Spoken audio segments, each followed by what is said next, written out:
ബണ്ട് പൊട്ടിച്ചതിനെ തുടർന്ന് കനോലി കനാലിൽ മലിനജലം കലർന്നു. ഇതോടെ കൂട് കൃഷിയിലെ മത്സ്യങ്ങൾ വൻതോതിൽ ചത്തുപൊങ്ങി. മത്സ്യകർഷകർക്ക് ലക്ഷങ്ങളുടെ നഷ്ടമാണ് സംഭവിച്ചിട്ടുള്ളത്. മതിലകം, പടിയൂർ, ശ്രീനാരായണപുരം, വെള്ളാങ്കല്ലൂർ തുടങ്ങിയ പഞ്ചായത്തുകളിലൂടെ കടന്നുപോകുന്ന കനോലി കനാലിലാണ് മലിനജലം കലർന്നത്. ഇതോടെ 14ഓളം കൂട് കൃഷിയിലെ മത്സ്യങ്ങളാണ് ചത്തൊടുങ്ങിയത്. പടിയൂർ പഞ്ചായത്തിലെ ബണ്ടുകൾ തുറന്നതോടെ ഷൺമുഖം കനാലിലൂടെ ഒഴുകിയെത്തിയ മാലിന്യജലം പുഴയിലേക്ക് കലർന്നതാണ് മത്സ്യങ്ങൾ ചത്തുപൊങ്ങാൻ കാരണമെന്ന് കർഷകർ പറയുന്നു. തുറന്നിട്ടിട്ട് വെള്ളം അകത്തേക്കാണ് കയറിയത്, പുറത്തേക്കല്ല കയറിയത്. എന്താണെന്ന് അറിയില്ല, വിഷവെള്ളം വന്ന് മീനിനെ നശിച്ചുപോയി. ഞങ്ങൾക്ക് നല്ലൊരു പൈസ നഷ്ടമുണ്ട്. അത് നമുക്കിപ്പോൾ കറക്റ്റായിട്ട് തുക പറയാൻ പറ്റൂല. അതിന് മാത്രം നഷ്ടങ്ങളുണ്ട്. കഴിഞ്ഞ 19 കൊല്ലം തുറന്നിട്ടിട്ട് 35-40 ലക്ഷം രൂപയോളം ഞങ്ങൾക്ക് നഷ്ടമുണ്ടായിരുന്നു. കരിമീൻ, കാളാഞ്ചി തുടങ്ങിയ മത്സ്യങ്ങളാണ് ചത്തത്. 150 ഗ്രാം മുതൽ 1 കിലോയോളം വരെ തൂക്കമുള്ള മീനുകളാണ് കൂട്ടത്തോടെ ചത്തുപൊങ്ങിയത്. പെരുന്നാളിനോടനുബന്ധിച്ച് വിളവെടുക്കാനിരിക്കുന്നതാണെന്ന് കർഷകർ പറഞ്ഞു. പുഴയിലെ വെള്ളം മലിനം കലർന്ന് ദുർഗന്ധം വമിക്കുന്ന നിലയിലാണ്. കൂടാതെ അറവു മാലിന്യങ്ങളും മറ്റും പുഴയിൽ നിക്ഷേപിക്കുന്ന അവസ്ഥയുണ്ടെന്നും തൊഴിലാളികൾ പറഞ്ഞു.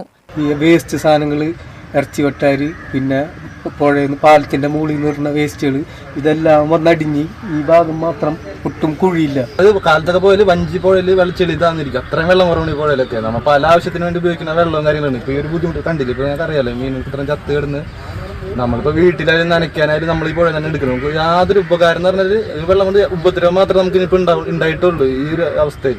സംഭവം അറിഞ്ഞ് ഫിഷറീസ് വകുപ്പ് ഉദ്യോഗസ്ഥർ സ്ഥലത്തെത്തിയിരുന്നു. പുഴയിൽ നിന്നുള്ള ജലം ശേഖരിച്ച് പരിശോധന നടത്തുമെന്നും കർഷകർക്ക് നഷ്ടപരിഹാരം നൽകാനുള്ള നടപടികൾ കൈക്കൊള്ളുമെന്നും KUFOS registrar doctor Dinesh Kaippally, fisheries deputy director C Seema എന്നിവർ പറഞ്ഞു. പ്രാഥമികമായിട്ടും വെള്ള നിരീക്ഷണത്തിൽ നിന്ന് നല്ല കറുത്ത നിറമാണുള്ളത്. മാത്രമല്ല, ഇവിടെ അടിയൊഴുക്കും അല്ലെങ്കിൽ ഒഴുക്കുമൊക്കെ വളരെ കുറഞ്ഞിരിക്കുന്നു. മണ്ണും എക്കലും അടിഞ്ഞുകൂടി ഇതിൻ്റെ ആഴത്തിന് വലിയ കുറവ് സംഭവിച്ചിട്ടുണ്ട്. ആ കുറവിൻ്റെ അടിസ്ഥാനത്തിൽ സമുദ്രത്തിൽ നിന്ന് വേലിയേറ്റം വഴി കയറി വരുന്ന വെള്ളത്തിൻ്റെ അളവ് വളരെ കുറയുന്നു. അതുപോലെ തന്നെ തിരിച്ചു ഒഴുക്കും കുറയുന്നു. അത്തരം പ്രശ്നങ്ങൾ വരുമ്പോൾ തന്നെ ഇതിൻ്റെ ആവാസ വ്യവസ്ഥയ്ക്ക് വലിയ ദോഷം സംഭവിക്കുന്നുണ്ട്. കെട്ടുപൊട്ടിച്ച് വരുന്ന വെള്ളം, ആ വെള്ളത്തിൻ്റെ ഒരു പ്രഭാവം മൂലമാണ് ഇതെല്ലാം സംഭവിച്ചതെന്നാണ് മനസ്സിലാക്കുന്നത്. അപ്പോൾ ഇതുമായിട്ട് ബന്ധപ്പെട്ട് ഫിഷറീസ് വകുപ്പ് അല്ല, അതിനേക്കാളും കൂടുതൽ തദ്ദേശ സ്വയംഭരണ വകുപ്പുകളെ കൂടി ഉൾപ്പെടുത്തി ഇതിനൊരു ശാശ്വത പരിഹാരം കാണണം എന്നുള്ളത് തന്നെയാണ്. അപ്പോൾ ഇതിനൊരു മുൻകൈ എടുക്കേണ്ടത് ഫിഷറീസ് വകുപ്പ് എന്നുള്ള നിലയിൽ, ഡെപ്യൂട്ടി ഡയറക്ടർ എന്ന നിലയിൽ എൻ്റെ ഉത്തരവാദിത്തമായി തന്നെ ഞാൻ കാണുന്നുണ്ട്. മതിലകം പഞ്ചായത്ത് പ്രസിഡന്റ് സുമതി സുന്ദരൻ സ്ഥലം സന്ദർശിച്ചു. കർഷകർക്ക് സർക്കാർ മതിയായ നഷ്ടപരിഹാരം നൽകണമെന്നവർ ആവശ്യപ്പെട്ടു. TCV news, Kaipamangalam.